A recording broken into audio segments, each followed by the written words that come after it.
One of the things that we are not very good at is reflecting. It's actually pausing and thinking about stuff, whether that's your own career or any part of life. A good example would be a person goes to college, they get out of college, they start with a big company, somebody likes them, they get promoted, and the next thing you're 55 years old. And you're trying to figure out what are you going to do next. And what I tell people is actually pause and reflect on where you are in your career and where you want to go. Create a vision of not just what you want to do in your career, but also what you want to do after the corporate career. It's extremely important because, in fact, we're all going to live a lot longer than in the past. And you actually could be doing your next longer than what you're doing right now. So it's really important to reflect. The first step is reflecting.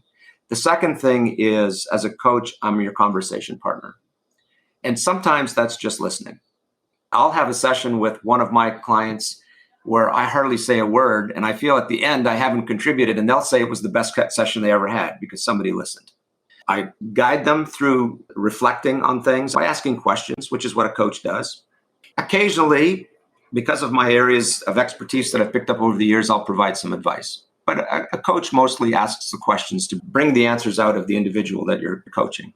And as you see these people and help them along the way, can you give us a sense of how do you help them and how do you course correct? The most important thing is teaching people to pause and take a breath and reflect, as I mentioned before, and actually think not just about what's happening with your career, but what's happening with all of your family, all of those things.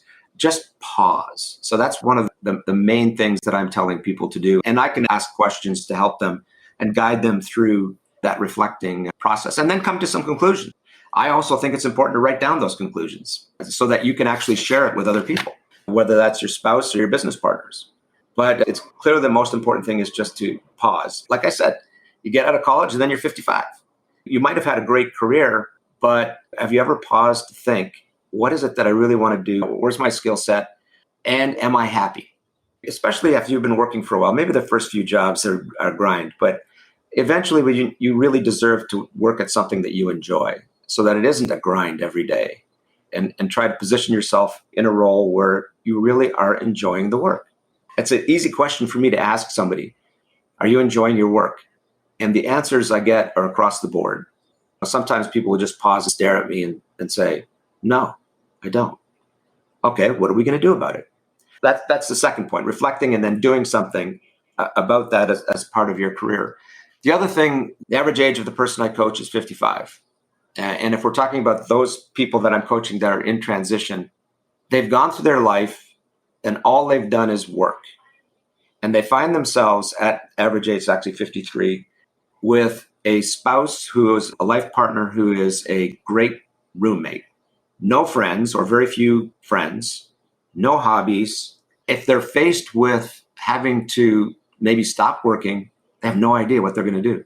So at some point in time, it's really important to take that pause and say, am I really leading a full life here or am I only working? That's what I see the most is people that just haven't taken the time to think it through.